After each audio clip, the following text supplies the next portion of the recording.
Hi, I'm Frank Kane, one of the creators of the SkyMaxx Pro add-on for X-Plane, one of the most popular add-ons there is in the world of X-Plane. And the internet being what it is, there's a lot of misinformation being spread about SkyMaxx Pro out there, so let's talk about that and dispel some myths that are out there concerning SkyMaxx Pro. So one thing you might hear from critics of SkyMaxx Pro is that the frame rate impact is too great. It just eats too much performance. The FPS hit is unacceptable. Let's do a little experiment here and see if that's really true. So here we are flying in overcast conditions. I think I have the visibility set to about 50,000 square kilometers for the cloud dry area. Pretty challenging conditions here. We have clouds out as far as the eye can see. There's actually some storms developing around me, so this is a pretty tough set of conditions to simulate. And you can see in the frame rate counter here that we're running in the mid-30s for frame rate right now, and that's pretty good considering that I have all the sliders pretty much maxed out in my graphics settings right now, and I'm capturing video at the same time. So as an experiment, let's go ahead and disable SkyMaxx Pro from the plugin admin menu. And by doing that, I'm going to completely take SkyMaxx Pro out of the picture and let X-Plane's default clouds come back in instead. And you can see that the frame rate here is actually about the same as it was under SkyMaxx Pro. One difference though is that it's a little bit less stable. There's a lot more variation in that frame rate, and that can be a bad thing. So based on the evidence here, SkyMaxx Pro and X-Plane's default clouds look pretty comparable to me. So where did this myth come from? Well, a lot of times when you push your system too hard, you've just installed too many things into your simulator at once. And that will bring your system to its knees. You only have so much memory on your PC, you only have so much video memory on your graphics card, and if you install too many add-ons or too much custom scenery or HD mesh and things like that, eventually you're going to hit that wall. And a lot of times for people, SkyMaxx Pro is the thing that pushes you over that edge. It's kind of the straw that broke the camel's back. But that doesn't mean that SkyMaxx Pro itself is slow, it just means that you've installed too much stuff on your PC. Also, I will admit that on stormy conditions, that can be a very challenging situation for performance with SkyMaxx Pro. But we give you the cloud dry area slider to address that. So if you ever have a situation where you're not happy with the performance of SkyMaxx Pro, just turn down the cloud dry area setting until you reach a happy medium between cloud draw distance and performance on your system, and that should get you back in action. Another thing you'll hear about SkyMaxx Pro sometimes is that it feels like you're flying in a box inside this small area of clouds surrounding your plane. And I can understand where that misconception comes from. Let's take a look. So I'm flying up here at around 40,000 feet. That's about as high as you're going to get in the real world, no matter what you're flying. Well, maybe an SR-71 would go higher in the space shuttle and things like that, but typically this is about as high as you're going to get. And if you look around here, you can see that, yeah, the clouds around us don't extend that far. And that's because I'm running with our default settings for SkyMaxx Pro right now. Now, we very much err on the side of performance with our default settings. We want to make sure that you get smooth performance as you start to fly.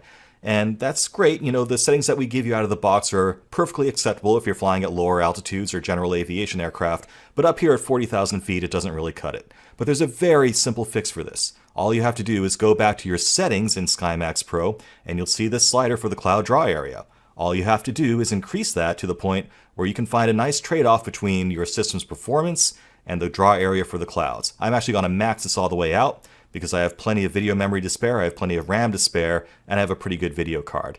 So you can see that now I can actually see all the way out to the horizon. Now don't confuse the edge of that cirrus layer with the edge of the horizon there. There's actually a little gap there between the cirrus clouds and the real horizon. Those clouds are extending all the way to the visible horizon right now. So anyone who tells you that SkyMaxx Pro cannot render clouds out to the horizon is steering you in the wrong direction, or maybe they just didn't know about that slider setting where you can very easily increase that limit with just a swipe of your mouse. Something else I hear sometimes is that all clouds look the same in SkyMaxx Pro, and that really couldn't be further from the truth. It really comes down to the weather conditions that you're simulating in X-Plane, which we will faithfully represent. A lot of times weather in the real world isn't that interesting. You just have one layer of overcast flat clouds. That's what we represent because that's what the real world is giving you at that time. However, we do grow every single cloud individually from what's called a cellular automata algorithm. That means that every cloud is unique in SkyMaxx Pro, and it's grown using a random set of conditions as it forms and develops vertically. We have different representations for different kinds of clouds. It's not all one cloud type in SkyMaxx Pro. We have a representation here you can see of a cumulonimbus thunderhead that we're flying into. It actually has a rain shaft and clouds extending all the way down to the ground here, and our own lightning effects that are tied into SoundMaxx for some realistic thunder sound effects as well. And as you fly above that cloud layer, you can see that we have many other types of clouds represented as well. We have distinct representations not just for the cumulonimbus cloud you just flew through, but also for a cumulus congestus cloud surrounding it, towering cumulus clouds for developing storms in the area, and then we have another representation for the cirrus clouds, and also for the overcast clouds, we have a distinct representation for altocumulus clouds there as well. So we have like 5 or 6 different cloud types that we actually represent in SkyMaxx Pro. It's really just a matter of getting into the right simulated conditions to show off those capabilities. Another concern I sometimes hear is an aesthetic one. People feel like the clouds look cartoonish under certain conditions. And again, I understand where this comes from. There are certain conditions where they don't look as good as I would like. And it's really hard to make clouds that look perfect under every lighting condition and every weather condition you can dream up. And sure enough, I'll admit that if you're flying at dawn or at dusk and you're pretty close to the clouds, and you have scattered or broken cumulus conditions around you, things can look a little bit weird. You start to see the actual edges of the individual puffs that make up our volumetric clouds, and the illusion can start to break down a little bit. But there's a very easy fix for that as well. If you go to the settings in SkyMaxx Pro, you'll see that we give you a lot of control over the look of those clouds. And all you have to do to fix this particular problem is change the cumulus representation from crisp or soft to fast. And that will basically trade off larger scale detail for smaller scale detail in the clouds. And that will make your clouds look more natural when you're up close to them, even under these challenging sorts of lighting conditions. If you get back up to higher altitudes, you might find that you prefer the crisp or soft options instead, because clouds look better at a distance with those options, and that's why those are the default. But if you don't like the looks of the clouds, change them. SkyMaxx Pro gives you a lot of control. You have 3 different options for the cumulus representation and 4 different options for the overcast representation of the clouds as well. So if you don't like it, dive into the settings and experiment until you find a look that you do like. Another one I hear is that you have to pay for updates all the time with SkyMaxx Pro. And our policy isn't really any different than any other add-on provider. We charge for major version upgrades where we're providing some significant new features or new functionality in the product. And within those major version runs, we'll have minor version updates that are free. And we've provided countless numbers of these free updates over time. Now, other add-ons just haven't been around long enough to have a major version upgrade yet. So you haven't been hit with that price yet. But the reality is, in order to stay in business, we have to charge for our software once in a while. And we try to make it worth your while, and we provide features that we think are compelling to motivate you to update to the latest versions when we do a major version update. But for things like bug fixes or just performance tweaks or things like that, we always offer that for free to you as a minor version upgrade within the same major version run. Our policy isn't any different from anybody else, and we try to be as fair as possible about it. Something else you might hear is that SkyMaxx Pro doesn't look good in X-Plane 11, or it's not optimized for X-Plane 11. Also not true. We've supported X-Plane 11 from the very first beta. SkyMaxx Pro 4 supports it natively. If you see people posting screenshots of the edges of the clouds looking kind of wonky in X-Plane 11, they're probably using an older version under a SkyMaxx Pro 3 or earlier.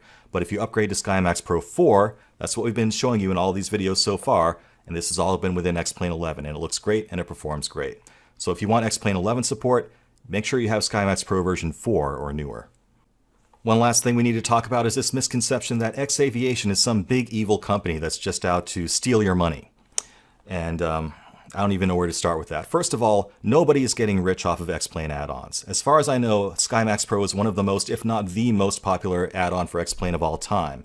I'm splitting the money between me and John Spawn, and it's not enough for me to live off of, okay? Out of all the things that I do that make money, SkyMaxx Pro provides the least amount of money. No one's getting rich off of this stuff, okay? If you're actually pirating our software or sharing your license keys with other people, all you're doing is hurting me and John Spawn's families, okay? You're not injuring some faceless corporation. Now, what happens here is that we do have a DRM system in place because piracy is unfortunately a very big reality in the world of flight simming. And we want to make sure that we at least make enough money to justify the ongoing effort of keeping SkyMaxx Pro current and up to date. But what happens a lot is that people will get a copy of SkyMaxx Pro and they'll share their licensing keys with their friends. Now, X-Aviation has a very sophisticated system for detecting this sort of a thing. And if they actually find that you've been sharing your license key across different computers across different parts of the world at the same time, they will shut down your license.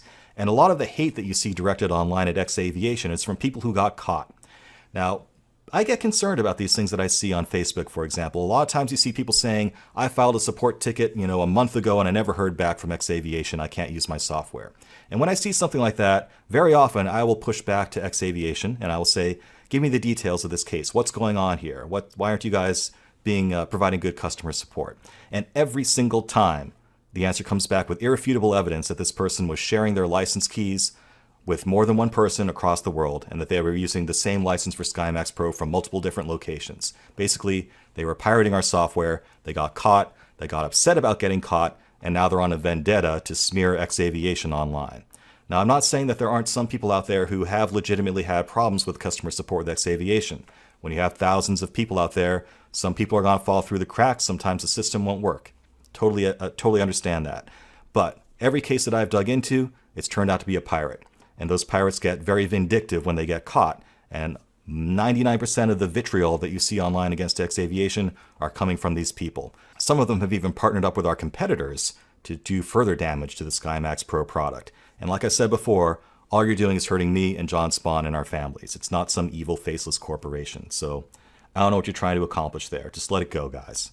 So there you have it. I hope we've busted some of the main myths surrounding SkyMaxx Pro, and maybe you've gotten a few ideas about how to actually tweak your own performance and the look and feel of your own installation of SkyMaxx Pro as a result of watching this. If you are a SkyMaxx Pro customer, thank you. We really appreciate your business. And if you want to learn more about our product, check out the link in the description or the link at the bottom of this screen to go learn more about SkyMaxx Pro and Real Weather Connector. Thanks.